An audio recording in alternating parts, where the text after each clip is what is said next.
Hi guys, ఇప్పుడు చూస్తున్నారు కదా మామిడి తోటకి చిత్త పట్టింది. మేమైతే మా ఏరియాలో దీన్ని చిత్త అంటాము. ఈ సంవత్సరం మందులు పిచికారీ చేయడం కాస్త లేట్ అయింది. లాస్ట్ ఇయర్ అయితే నవంబర్ ఫస్ట్ వీక్ లో మొదలు పెట్టేశాము. నవంబర్ థర్డ్ వీక్ వచ్చేసింది. మామిడి మొక్కలు కూడా వర్షాలు అనుకూలంగా పడడం వల్ల చిగుర్లు పచ్చగా కనిపిస్తున్నాయి. ఈ సంవత్సరం మామిడి తోట దుక్కు లేట్ అవడం వల్ల 2 వారాలు లేట్ అయింది. లేదంటే ఈ పాటికి స్ప్రేయింగ్ అయిపోవాలి. చూస్తున్నారు కదా, దుక్కు అయితే కంప్లీట్ అయిపోయింది. మొత్తం 3 ట్రాక్టర్లు అయితే తిరిగాయి. 130 గంటలు అయితే వచ్చింది.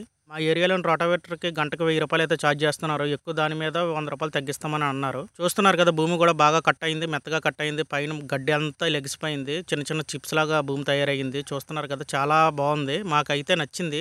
ఇంత బాగా దుక్కు వస్తుందని అనుకోలేదు. దుక్కు దున్నిన తర్వాత మామిడి తోట చూస్తే చాలా చూడముచ్చటగా అనిపిస్తుంది. ఎందుకంటే ఎటు చూసినా సరే మొక్కలు కనిపిస్తున్నాయి. కిందకు వంగి చూసాము, లైన్ టు లైన్ క్లియర్ గా కనిపిస్తున్నాయి. చూస్తున్నారు కదా, దుక్కు లేట్ అయినా సరే కొంచెం సాటిస్ఫైడ్ అయితే అయ్యాము. మనం ఇన్ని డబ్బులు ఖర్చు పెడుతున్నాం అంటే వ్యవసాయం మీద కొంచెం సాటిస్ఫాక్షన్ కూడా ఉండాలి. దుక్కు అనుకూలంగా ఉండకపోతే స్ప్రేయింగ్ చేయడానికి ఇబ్బంది అవుతుంది.